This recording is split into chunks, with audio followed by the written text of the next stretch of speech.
Bersepeda dengan pelan. Bagaimana nih pedal tim? Bersepeda kok disuruh pelan? Kita kan pengennya cepat-cepat ya, jadi seperti pembalap. Bukan itu yang saya maksudkan di sini. Bersepeda pelan itu membantu kita dalam latihan loh. Tidak semua latihan harus cepat.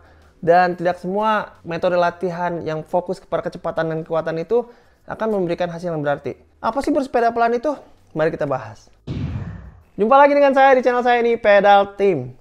Rekan-rekan tentunya sudah sering mendengar ya bagaimana teman-teman kita berbicara dengan bahasa kecepatan atau speed atau com atau rekor atau PB. Ini semua sangat berorientasi kepada kecepatan rekan-rekan ketika bersepeda. Lalu tiba-tiba saya di sini hendak membahas tentang bersepeda pelan. Untuk apa bersepeda pelan? Kok sepeda malah jadi pelan? Wajar apabila rekan-rekan bertanya seperti itu. Teknologi sepeda terutama di 10 dan 15 tahun terakhir ini sangat fokus kepada kecepatan. Semuanya ditujukan untuk bagaimana kita bisa melampaui garis finish lebih cepat. Teknologinya lebih aero, posisinya lebih agresif. Lalu juga teknologi jersey, baju yang lebih aero sehingga kita bisa membelah angin dengan lebih kencang. Semua ini fokus kepada kecepatan. Lalu tiba-tiba pedal team bicara tentang bersepeda secara pelan. Mari kita ingat tujuan kita bersepeda pada awalnya. Mayoritas dari kita bersepeda adalah untuk berolahraga. Dan bersepeda untuk dinikmati, bukan untuk menjadi pembalap sepeda. Bersepeda pelan ini bukan berarti tidak akan memberikan kontribusi kepada performance kita. Mungkin banyak dari rekan-rekan yang pernah mendengar tentang polarized training. Apa itu polarized training? Secara ringkas bisa saya katakan di sini, polarized training adalah sebuah struktur latihan di mana kita fokus 80% dari latihan kita di intensity yang rendah dan hanya 20% saja kita fokuskan kepada high intensity pada saat ketika latihan. Disinilah bersepeda secara pelan ini mendapatkan sebuah tempat yang sangat baik untuk para pesepeda. Sekali lagi saya tekankan, bukan untuk balapan. Akan tapi bagaimana kita bisa bersepeda dengan nyaman dan bisa menikmatinya. Bayangkan kalau rekan-rekan bersepeda tapi napasnya ngos-ngosan, tidak bisa keep up dengan teman-teman kita. Kita selalu ketinggalan di belakang, tidak bisa menyusul, dan akhirnya kita sendiri akan putus asa dan tidak mau bersepeda lagi. Tentunya ada satu titik di mana kita harus meningkatkan kekuatan serta endurance kita. Dan disinilah bersepeda pelan sangat-sangat penting bagi kita semua. Kembali kepada polarized training itu, 80% dari porsi latihan kita harus kita fokuskan di lower intensity. Apa gunanya? Ini adalah membangun base kita. Apabila kita memiliki rumah, bayangkan ada pondasinya di bawah. Disitulah pondasi dari bersepeda. Endurance yang kita hanya bisa bangun dengan lower intensity training atau bersepeda secara pelan.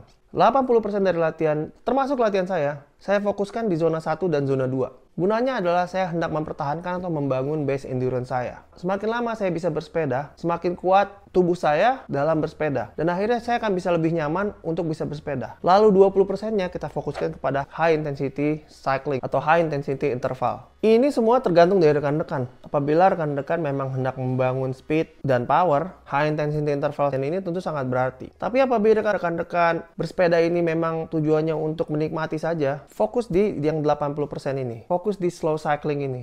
Fokus di sepeda yang pelan. Saya bicara tentang zone 1 dan zone 2. Apa itu zone 1 dan zone 2? Zone 1 dan zone 2 itu adalah zone 1 dan zone 2 dari maksimum FTP rekan-rekan atau functional threshold power. Misalnya rekan-rekan memiliki FTP sekian, maka zone 1-nya adalah sekian dan zone 2-nya adalah sekian.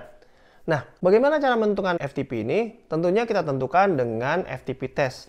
Nah, ini harus saya bahas di video yang lain dan tidak akan saya bahas di video ini.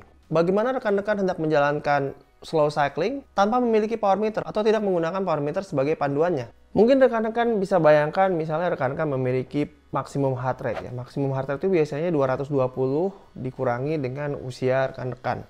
Ini hanya guideline, saya tidak 100% akurat, tapi kira-kira seperti itu. Misalnya rekan-rekan berumur 40 tahun. Maka maksimum heart rate rekan-rekan adalah sekitar 180.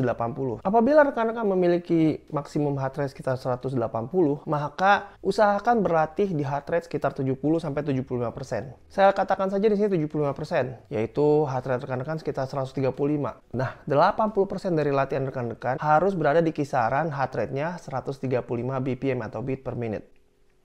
Oke, saya ulang lagi. Usahakan berlatih di 75% dari maksimum heart rate. Ini akan membangun sebuah foundation atau dasar aerobik rekan-rekan, dan apabila dilakukan minimal 1 jam akan membangun endurance rekan-rekan sehingga tubuh rekan-rekan bisa menggunakan fuel dari berbagai sumber yang terutama dari pembakaran lemak. Ingat rekan-rekan ya, tubuh kita ini bagaikan sebuah engine yang membakar bahan bakar. Bahan bakarnya itu adalah makanan yang kita makan dan juga lemak-lemak atau cadangan lemak-lemak di tubuh kita. Apabila tubuh kita tidak biasa membakar cadangan lemak, ya kita habis bensin atau yang sering kita sebut dengan bonking dalam bersepeda. Ini yang kita latih dengan low intensity cycling yaitu yang 80% itu tadi. Kita latih secara konsisten dan lama, minimal 1 jam. Kalau dalam 1 minggu atau 7 hari, usahakan lakukan ini selama 3 atau 4 kali. Ini akan membangun base dari aerobik capacity kita ya. Dan juga ini akan membuat performance dari jantung kita, paru-paru, dan kemampuan kita dalam membakar lemak secara keseluruhan. Memang bersepeda secara pelan ini memakan waktu. Akan tapi kita pada satu titik harus mendedikasikan waktu kita untuk olahraga. Ya minta kepada keluarga kita 1 atau 2 jam per hari untuk kita bisa berolahraga. Lalu ada faktor utama yang saya sukai dari slow cycling, yaitu adalah menikmati bersepeda. Kembali lagi kepada tadi yang saya bilang ya, apa sih tujuan kita bersepeda? Untuk menikmatinya.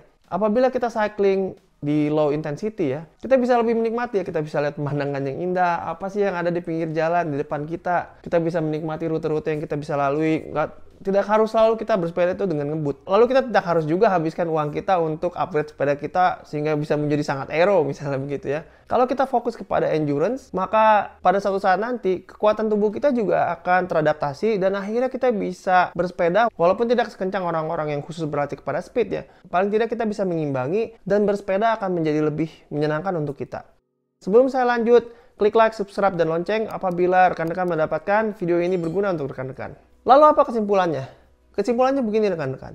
Dalam bersepeda tidak semuanya harus mengenai kecepatan atau speed. Bahkan untuk mencapai kecepatan atau speed, tetap saja kita harus melakukan endurance training. Kita kenal yang dinamakan dengan polarized training, yaitu 80% dari latihan kita adalah lower intensity.